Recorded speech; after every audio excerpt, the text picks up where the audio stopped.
जी, मेरे पास तो स्वागत है आपके फिर से आपके प्यारे से यूट्यूब चैनल में। जितने भी मेरे पास दोस्त 18 फरवरी को जिनका भाई पेपर है हिंदी का, उसके लिए ये क्लास ये वीडियो इम्पोर्टेंट होने वाली है।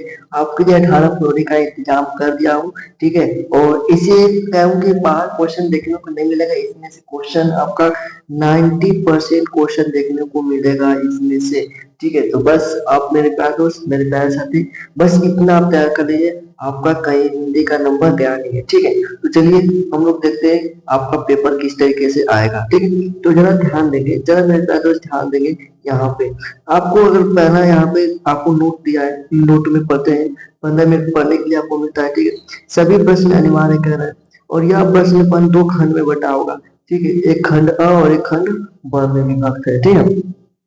देखने को थर्ड में बात करें तो खंड अ में 1 से 20 तक बहुविकल्पीय प्रश्न है, ठीक है। जिनके उत्तर ओमार शीट पे आपको एक ओमार मिलेगा, OMR मिलेगा, उस पर क्या करना होता है, उसको भरना होता है। तो आपको उस पर भरना है, ठीक है। अब आगे बात करें, जरा ध्यान दीजिएगा। खंड अ के प्रत्येक प्रश्न का निर्देश पत्र पढ़कर प्रदत्त OMR उत्तर प्रदत्त पर सही उत्तर है, ठीक है। तो आपको क्या करना, ठीक है। तो यहाँ पर देखिए उसको काटना नहीं है। अगर आप ओमार शीट पे जरा ध्यान देंगे, अगर आप ओमार शीट पे इस तरह रंग देते हैं, इसको काट कर इसको नहीं सही करना है, ठीक है। आपका एक बार हो गया तो हो गया, ठीक है। चलिए अब यहाँ पे जरा ध्यान देंगे। प्रत्येक प्रश्न के अंक का उसके सम्मुख अंकित है, जो कितने नंबर का है आपका एक क्वेश्चन, उसके लिए आपको वहां पर दिखाया गया है।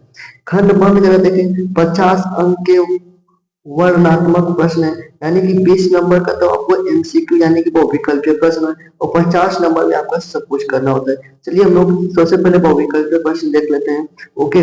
अगर जरा बहुविकल्पीय प्रश्न पहले क्वेश्चन की चलते हैं, पहले क्वेश्चन की कह रहे हैं कि रस मीमांसा के लेखक है, रस मीमांसा के लेखक हैं। तो जरा बताएंगे रस मीमांसा के लेखक के बारे में बताएंगे, जरा मेरे पास रस मीमांसा के लेखक के बारे में आप बताएंगे। तो कौन है, याद रखेंगे रस मीमांसा के लेखक आपके रामचंद्र शुक्ल जी हैं।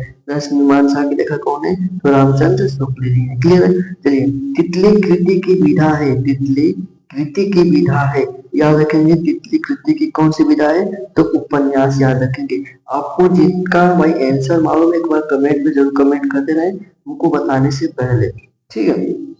चलिए जरा इसका बताएंगे तो डॉक्टर राजेंद्र प्रसाद लेखक हैं, डॉक्टर राजेंद्र प्रसाद लेखक है, याद रखेंगे डॉक्टर राजेंद्र प्रसाद गांधी की देन के लेखक हैं, डॉक्टर राजेंद्र प्रसाद गांधी की देन के लेखक हैं।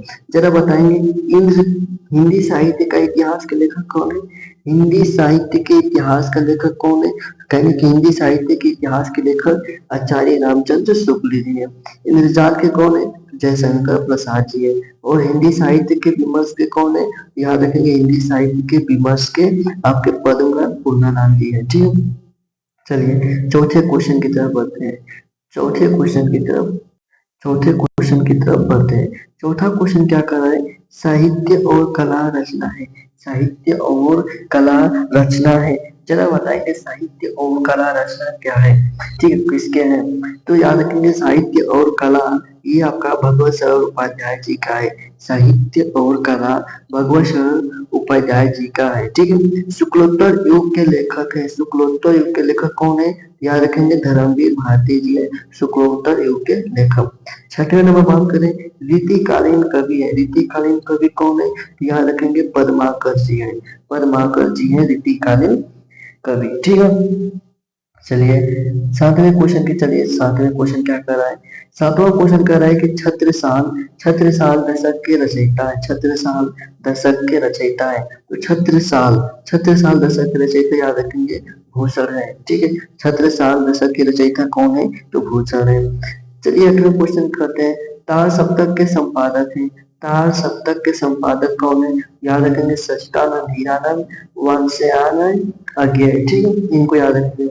नौवें क्वेश्चन है कि सुमित्रा नंद पंत की रचना है, तो सुमित्रा नंद पंत की रचना क्या है, युग वारी, सुमित्रा नंद पंत की रचना क्या है, युग वारी हो जाएगा, क्लियर है। चलिए 10वें क्वेश्चन की तरफ बढ़ते हैं। जरा ध्यान देंगे 10वें क्वेश्चन को। 10वें क्वेश्चन कह रहा है स्मृति की रेखाएं साहित्य की विधा है। स्मृति की रेखाएं साहित्य की विधा है। तो याद रखेंगे स्मृति की रेखाएं साहित्य की विधा कौन है? तो ये विधा आपका संस्मरण है। संस्मरण है आपकी विधा स्मृति की रेखाएं। चलिए 11 नंबर बात करते हैं। करुण रस का स्थायी भाव है। करुण, करुण मतलब शोक। करुण मतलब याद रखेंगे करुण रस मतलब शोक होता है। ठीक है, स्थायी भाव शोक है। पीपर पात सरिस मंडोला में अलंकार पूछ रहा है। पीपर पात सरिस मंडोला में अलंकार कौन है? याद रखेंगे आपका उपमा अलंकार है। पीपर पात सरित मंडोला ये अलंकार आपका उपमा हो जाएगा। ठीक है, 13 नंबर बात करते हैं। 13 नंबर की बात करते हैं। सुनी केवट के बैन प्रेम लपेटे अटपटे बिसरे करुणा एन चितई जानकी लखन तनु। तो ये आपका उपयुक्त पंक्तियों में छंद पूछा है। तो ये छंद आप जानते होंगे, ये आपका सोठा हो जाएगा। ये सोठा है। ठीक है, तो इस तरीके से आपका 13 क्वेश्चन अभी तक में हमने यहाँ जरा बताएंगे 13 क्वेश्चन में से आप लोग का कितना सही हुआ है। ओके, जरा बताएंगे। चलिए हम चौथे क्वेश्चन 14 क्वेश्चन की तरफ बढ़ते हैं। 14वां क्वेश्चन क्या कर रहा है? 14 क्वेश्चन कह रहा है कि आपका अनुचर शब्द का प्रयुक्त उपसर्ग है। अनुचर, अनु यानी कि आगे उपसर्ग लगातार अनु हो जाएगा। ठीक है, ओके जी। युष्मद शब्द का षष्ठी बहुवचन। युष्मद शब्द का, युष्मद शब्द का षष्ठी बहुवचन क्या होगा? युष्माकम हो जाता है। युष्मद शब्द का षष्ठी बहुवचन युष्माकम हो जाएगा। वेद पुराण के में समास है। वेद पुराण में समास पूछ रहा है। याद रखेंगे वेद और पुराण में समास द्वंद्व समास है। वेद पुराण में समास द्वंद्व समास हो जाएगा। चलिए आगे बढ़ते हैं। प्रमोद शब्द का तत्सम है। प्रमोद शब्द का तत्सम याद रखेंगे प्रमोद हो जाएगा। प्रमोद शब्द का तत्सम प्रमोद हो जाएगा। क्लियर है? ओके। वाक्य में जरा अगले क्वेश्चन की तरफ देखते हैं। ठीक है, अगले क्वेश्चन की तरफ देखते हैं। जरा जरा बताएंगे आपके 19 नंबर और 20 नंबर। इसको अगर हम आपसे कहूँ, इसके लिए आपको कमेंट बॉक्स में आंसर बताना है। क्या होगा? ये आपके लिए होमवर्क है। जी हाँ, ये आपके लिए होमवर्क है। स्क्रीनशॉट ले लें। बताएंगे क्या होगा। क्रिया के जिस रूप से वाक्य में कर्ता कर्म और भाव की प्रधानता का पता चलता है तो कौन सा वाच्य क्या होता है? ठीक, उसे क्या कहते हैं? दूसरी, चलिए इसको बता देते हैं। आपका वाच्य कहते हैं। ओके, इसे वाच्य कहते हैं।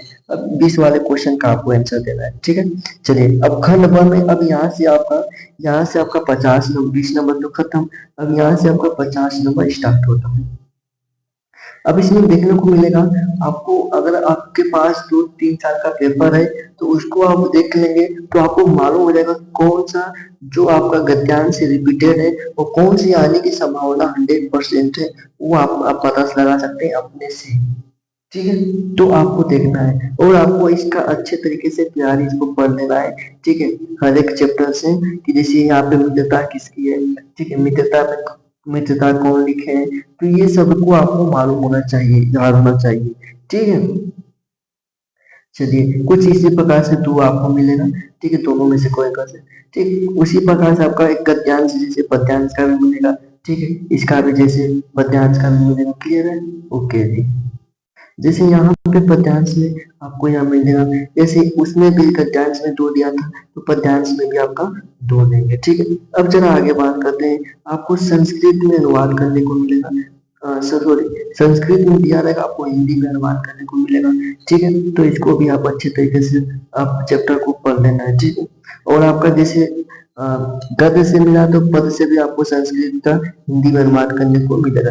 जैसे अब तो दुर्गामी च साक्षरुणा च पंडिता अमुक स्फुट कुर्वता च यु जनाति स पंडिता, तो इसके बारे में आपको लिखना होगा। ठीक है, अच्छा एक चीज और यहाँ पे नीचे देखिए कि अपने पठित खंड काव्य के आधार पर निम्नलिखित प्रश्नों में से किसी एक का उत्तर देना है।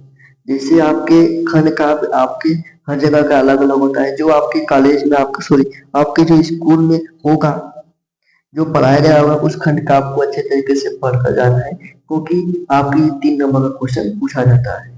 ओके, चलिए हम आगे बढ़ते हैं। ये खंड काव्य आपके जो इसमें से आपको पढ़ना होगा। अब जरा ध्यान दें कि 5 नंबर का वाला 5 नंबर वाला यहाँ से, 5 नंबर वाला यहाँ से, 5 नंबर का पूछता है। 5 नंबर आपका गद्य से जीवन परिचय, लेखक का जीवन परिचय, और 5 नंबर में आपका कवि का जीवन परिचय पूछा जाता है, और उसका साथ ही साथ उसके उनके रचना भी पूछा जाता है। ठीक है, तो आपको 3 से 4 रचना याद होना चाहिए। ठीक है, चलिए आपका 5 नंबर, ये 2 10 नंबर फिक्स होना। ठीक है, चलिए अपनी पाठ्य पुस्तक के कंठस्थ क्या हुआ, एक श्लोक लिखना है, एक श्लोक लिखना है 2 नंबर का। ठीक है, अब एक यहाँ पे देखिए, नीचे देखिए 4 नंबर का आपका आपका क्या पूछा है, आपका छुट्टी लेने के लिए प्रार्थना पत्र पूछा है। ठीक है, तो प्रार्थना पत्र भी आपको 4 नंबर का नंबर देगा। अब चला देखें 29 में आपका 2 नंबर में ठीक है, इसमें से 2 प्रश्न करना है। ठीक है, आपका 4 से 5 क्वेश्चन देगा, जिसमें से आपको 2 करना होगा। अब जरा यहाँ पे देखेंगे, इसको संस्कृत में दीजिए, यानी कि कह रहा है श्वेता केतु कस्य पुत्र आसित, तो इसको संस्कृति में इसका उत्तर देना है। ठीक है, अच्छा 30 नंबर बात करूं तो निबंध आपको देखने को मिलेगा 7 नंबर का, जैसे स्वच्छ भारत अभियान क्या होता है, विज्ञान वरदान का अभिशाप क्या है, तो इन सभी के बारे में आपको लिखना होगा 7 नंबर में। ठीक है, तो आपको कुछ इस प्रकार से पेपर देखने को मिलेगा। क्लियर है? तो मेरे प्यारे दोस्त, मेरे प्यारे भाई, मेरे प्यारे साथी, आप लोग को ये वीडियो अच्छा लगा तो वीडियो को लाइक करेंगे, चैनल पर नए चैनल को सब्सक्राइब करेंगे, क्योंकि और भी मैं वीडियो आपको बताने वाला हूँ किस तरीके से आप हिंदी की 100% से तैयारी कर सकते हैं। ठीक है, और भी आपका जैसे साइंस का है, मैथ का है, इनका भी मैं आपके लिए प्रॉपर आपके लिए मेहनत कर रहा हूँ कि आपको अच्छे अच्छे नंबर उन सभी में हर एक सब्जेक्ट में आपके लिए दिया जाए। ठीक है, तो इसके लिए भाई इस पीडीएफ के लिए इसको लिए आपको भाई लाइक तो करना पड़ेगा, क्योंकि आपके लिए हम बनाते हैं इतनी मदद करके। ठीक है, तो फिर मिलते हैं नेक्स्ट वीडियो में। नमस्कार, जय हिंद, जय भारत।